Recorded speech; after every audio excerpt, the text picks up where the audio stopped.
ఓం శ్రీమాత్రే నమః. ఛానల్లోకి స్వాగతం అండి. మిథున రాశి వారు పేదరికంతో కష్టాలు పాలు కావటానికి కారణం ఈ వస్తువులే. ఆగస్టు 23వ తేదీ అమావాస్య. అయితే ఈ అమావాస్యలోపు ఈ ఒక్క వస్తువు ఎవరికీ ఇవ్వకూడదు, అలాగే మనం ఎవరి దగ్గర కూడా తీసుకోకూడదు. అలాగే ఈ వస్తువు ఒకవేళ మీరు కనుక ఇచ్చారంటే మాత్రం మీ జీవితం పూర్తిగా నరకంగా మారిపోతుంది, పేదరికాన్ని అనుభవిస్తారు. అలాగే ఈ రాశి వారు ఎటువంటి వస్తువులను ఇంట్లో ఉంచుకోకూడదు, ఏ దేవతారాధన ఈ రాశి వారికి శుభ ఫలితాలను ఇస్తుంది, ఇటువంటి విషయాలన్నీ కూడా ఇప్పుడు ఈ వీడియోలో మనం వివరంగా తెలుసుకుందాం. కానీ అంతకంటే ముందుగా మీరు కనుక మన ఛానల్ని ఇప్పటి వరకు సబ్స్క్రైబ్ చేసుకోకపోతే సబ్స్క్రైబ్ చేసుకొని పక్కనే ఉన్న బెల్ ఐకాన్ నొక్కి ఆల్ సెలెక్ట్ చేసుకుంటే మేము ఇలాంటి వీడియోస్ అప్లోడ్ చేయగానే ముందుగా మీకు నోటిఫికేషన్ వస్తుంది. అలాగే వీడియోని ఎక్కడా కూడా స్కిప్ చేయకుండా చివరి వరకు చూస్తేనే మేమేం చెబుతున్నామో మీకు పూర్తిగా అర్థమవుతుంది. ఇక వివరాల్లోకి వెళ్తే ఈ రాశివారు ప్రతిదీ కూడా వీరి జీవితంలో పోటీగా తీసుకుంటారు.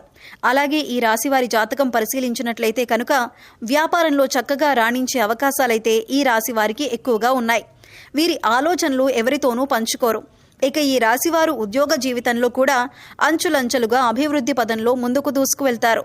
సొంతవారు లేదా తెలిసిన వారు వీరిని మోసం చేసే అవకాశాలు వీరి జీవితంలో కనిపిస్తున్నాయి. అది దగ్గర స్నేహితులు కావచ్చు, ప్రాణమిత్రులు కావచ్చు, లేదా చుట్టుపక్కల వారు కానీ, బంధువులు కానీ, ఈ విధంగా ఎవరైనా సరే వీరి పట్ల వారి జీవితంలో కోలుకోలేని దెబ్బతీసే అవకాశం ఉంటుంది. ఈ రాశివారు వాళ్ళని నమ్మి మోసపోవటం అనేది ఖచ్చితంగా జరుగుతుంది. ఎవరితో కూడా చెప్పుకోలేనటువంటి కొన్ని ముఖ్యమైన పర్సనల్ విషయాలను ఒక వ్యక్తి దగ్గర షేర్ చేసుకుంటారు. ఆ వ్యక్తి మీ ముందు మంచిగానే నటిస్తూ మీ వెనకాల గోతులు తవ్వుతూ ఉంటారు. అలాంటి వ్యక్తుల్ని మాత్రం అస్సలు నమ్మొద్దు. మీకు చెడు జరిగే అవకాశాలు కూడా ఉన్నాయి. మీరు మానసికంగా క్షోభకి గురయ్యేటటువంటి అవకాశాలు కూడా మీ జాతకంలో కనిపిస్తున్నాయి. ఆ తర్వాత మీరు మీ యొక్క జీవితంలో వచ్చిన సమస్యలన్నింటికీ కూడా ఖచ్చితంగా మీరు పరిష్కారం కూడా కనుక్కుంటారు. సహనం కోల్పోకూడదు, ధైర్యంగా ముందుకు అడుగులు వేసి విజయం సాధించాలి. అలాంటి ధైర్యమే మీకు ఉంది. ఇక ఈ రాశివారు అన్నింటిలో కూడా ముందే ఉంటారు. మీ యొక్క జీవిత భాగస్వామి అన్ని అంశాల్లో మీకు సపోర్ట్ చేస్తారు. అందువల్ల మీకు ఎక్కువగా అనుకూలమైన ఫలితాలు కనిపిస్తూ ఉంటాయి.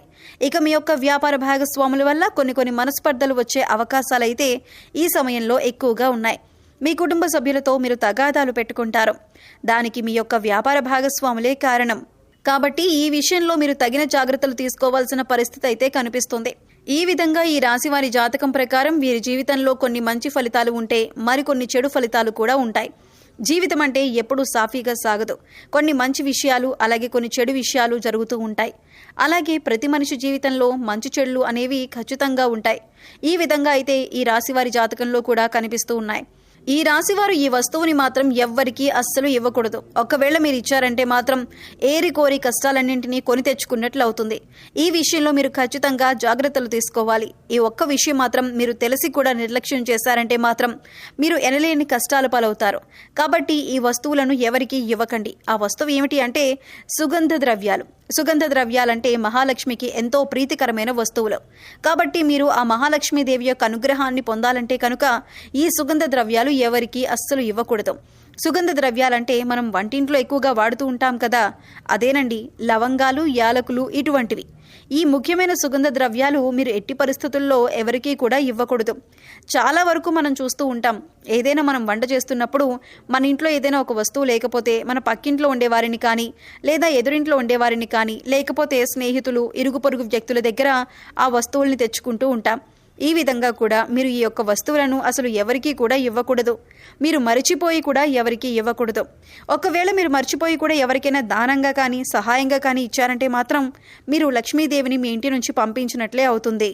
తద్వారా మీరు కోరి కష్టాలు కూడా తెచ్చుకున్నట్లే అవుతుంది. అప్పుడు లక్ష్మీదేవి ఇంట్లో నుంచి బయటికి వెళ్ళిపోతుంది. ఎన్నో రకాల సమస్యలు, ఇబ్బందులు, కష్టాలు మిమ్మల్ని వెంటాడుతూ ఉంటాయి. ఆర్థిక పరంగా కూడా మీరు చాలా అంటే చాలా నష్టపోతారు. కాబట్టి ఈ విషయంలో మీరు ఎంతో జాగ్రత్తగా ఉండాలి. సుగంధ ద్రవ్యాలు ఎవరైనా మిమ్మల్ని అడిగితే మీరు లేవు అని చెప్పడం చాలా ఉత్తమం. అది మీకు చాలా మంచిదే. అంతేకాని మొహమాటానికి పోయి మీరు గనక లవంగాలు, యాలకులు ఎవరికైనా ఇచ్చారంటే ఖచ్చితంగా మీరు ఆర్థిక సమస్యలు, అప్పుల బాధలు, అలాగే కుటుంబ సమస్యలను ఎదుర్కోవలసి ఉంటుంది. కాబట్టి ఈ రాశివారు ఈ విషయంలో చాలా జాగ్రత్తలు తీసుకోవాలి. పగిలిపోయిన, విరిగిపోయిన దేవుని పటాలు, చిరిగిపోయిన పాత బట్టలు, పగిలిపోయిన అద్దం, ఆగిపోయిన గడియారం ఇటువంటి వస్తువులు ఇంట్లో ఉండటం వల్ల నెగిటివ్ ఎనర్జీ వస్తుంది. కాబట్టి ఇటువంటివి ఉంటే వెంటనే తీసి బయటపడేయండి. అలాగే కొంతమంది అల్మరాలో వస్తువులు తీస్తారు, ఆ తర్వాత వాటి తలుపులు వేయరు, జస్ట్ అలా తలుపు ముందుకు వేసి ఓపెన్ చేసి పెట్టేస్తారు. ఇలా చేస్తే కనుక నీళ్లు ఏ విధంగా అయితే చేతుల నుండి జారిపోతాయో ఆ విధంగా మీ డబ్బులు అనేవి ఖర్చు అయిపోతూ ఉంటాయి. సో అసలు అలా మీరు చేయకండి. అలా చేయడం వల్ల లక్ష్మీదేవి అనేది నివసించదు. అలాగే ఇంట్లో ఎప్పుడూ కూడా విరిగిపోయిన సోఫాలు, టేబుల్స్, చైర్స్ అస్సలు ఉంచకూడదు. అలా ఉండటం వల్ల ఎప్పుడూ కూడా మీ ఇంట్లో దరిద్రాన్ని ఎక్కువగా చూస్తూ ఉంటారు. అటువంటి వస్తువులు ఇంట్లో ఉంచకూడదు. అలాంటివి ఏమైనా ఉంటే వాటిని తీసి పడేయండి. అలాగే విరిగిపోయిన వాటిని వెంటనే మార్చేయాలి. ఎందుకంటే ఇలాంటి విరిగిపోయిన వస్తువులు ఇంట్లో ఉండటం వలన నెగిటివ్ ఎనర్జీ అనేది ఎక్కువగా లాక్కుంటూ ఉంటుంది. అందువల్ల మనకి ఇంట్లో ఎప్పుడూ ఏదో ఒక సమస్య వస్తూనే ఉంటుంది. మనం ఇటువంటి వాటి గురించి ఎక్కువగా ఆలోచించం, కానీ వాటి వల్లనే ఇంట్లో నెగిటివ్ ఎనర్జీ అనేది ఎక్కువగా ఉంటుంది. సో విరిగిపోయినవి ఏవైనా ఉంటే వెంటనే వాటిని మార్చుకుంటే సరిపోతుంది. అలాగే ఆగిపోయిన గడియారం అనేది ఏదైతే ఉంటుందో అటువంటి గడియారాన్ని అస్సలు ఇంట్లో ఉంచకూడదు. వెంటనే వాటిని బాగు చేయించుకోవాలి. ఆగిపోయిన గడియారం అంటే సాక్షాత్తు మన లైఫ్ని మనమే స్టాప్ చేసుకున్న వాళ్ళం అవుతాం. అలాగే మన ఇంటిని ఎప్పుడూ కూడా నీట్గా, ఎటువంటి బూజులు లేకుండా, దుర్వాసన లేకుండా పరిశుభ్రంగా ఉంచుకోవాలి. మేము చెప్పినటువంటి జాగ్రత్తలు కనుక ఈ రాశి వారు తీసుకుంటే మీ ఇంట్లో మీకే తెలియకుండా ఎంతో ఎక్కువగా పాజిటివ్ వైబ్స్ అనేవి స్టార్ట్ అవుతాయి. తద్వారా మీ ఇంట్లో ఉన్న నెగిటివ్ ఎనర్జీ అనేది కూడా తగ్గిపోతుంది. అందుకని ఇంట్లో విరిగిపోయిన వస్తువులు కానీ, పగిలిపోయిన వస్తువులు కానీ, గాజు వస్తువులు కానీ, ఆగిపోయిన గడియారం కానీ ఇవన్నీ కూడా మీకు కొన్ని సూచనలు అనేవి ఇస్తూ ఉంటాయి. వాటి వల్ల నెగిటివ్ ఎనర్జీ అనేది వస్తుంది. అది మీరు గమనించండి. అలాగే సుగంధ ద్రవ్యాలు మాత్రం ఖచ్చితంగా ఎవరికి ఇవ్వకండి. అలాగే కొన్ని వస్తువులు ఉప్పు, చింతపండు, పచ్చిమిర్చి, నూనె ఇవన్నీ కూడా మీరు చేతికి మాత్రం అస్సలు ఇవ్వకూడదు. మరిన్ని యోగవంతమైన ఫలితాలు మీరు పొందటానికి మీకు వీలైనంతలో దాన ధర్మాలు చేయడానికి ప్రయత్నించండి. అలాగే గోసేవ చేయండి. మూగ జీవాలకు, పశుపక్షాదులకు తాగటానికి నీరు, తినటానికి ఆహారాన్ని ఏర్పాటు చేస్తే గత జన్మలో మీరు తెలిసి తెలియక చేసిన పాపకర్మల యొక్క దుష్ఫలితాలు తొలగిపోతాయి. సో తెలుసుకున్నారు కదండి. ఈ రాశివారు ఆగస్టు 23వ తేదీ అమావాస్యలోపు ఇప్పుడు చెప్పినటువంటి కొన్ని జాగ్రత్తలు కనుక పాటిస్తే మీకు రాబోయే రోజుల్లో అంతా శుభం జరుగుతుంది. మీ కష్టాలు మీరే తొలగించుకోవచ్చు. పేదరికం తొలగిపోతుంది.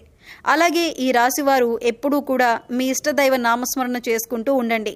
ఖాళీ సమయంలో దైవనామస్మరణ చేసుకుంటూ ఉండటం వల్ల మీకు పాజిటివ్ ఎనర్జీ అనేది పెరుగుతుంది. ఎందుకంటే కలియుగంలో కేవలం దైవనామస్మరణ చేసినంత మాత్రాన ఎంతో పుణ్య ఫలితాన్ని పొందుతారని పండితులు వివరిస్తున్నారు. మరి ఈ వీడియో కనుక మీకు నచ్చినట్లయితే లైక్ చేయండి. మీ ఫ్రెండ్స్ అండ్ ఫ్యామిలీ మెంబర్స్లో మిథున రాశి వారు ఉంటే వారితో ఈ వీడియోని షేర్ చేసుకోండి. అలాగే ఇప్పటి వరకు మన ఛానల్ని కనుక సబ్స్క్రైబ్ చేసుకోకపోతే సబ్స్క్రైబ్ చేసుకొని పక్కనే ఉన్న బెల్ ఐకాన్ నొక్కి ఆల్ సెలెక్ట్ చేసుకుంటే మేము ఇలాంటి వీడియోస్ అప్లోడ్ చేయగానే ముందుగా మీకు నోటిఫికేషన్ వస్తుంది. మరో చక్కటి వీడియోతో మళ్ళీ కలుద్దామండి. ఓం శ్రీ మాత్రే నమః.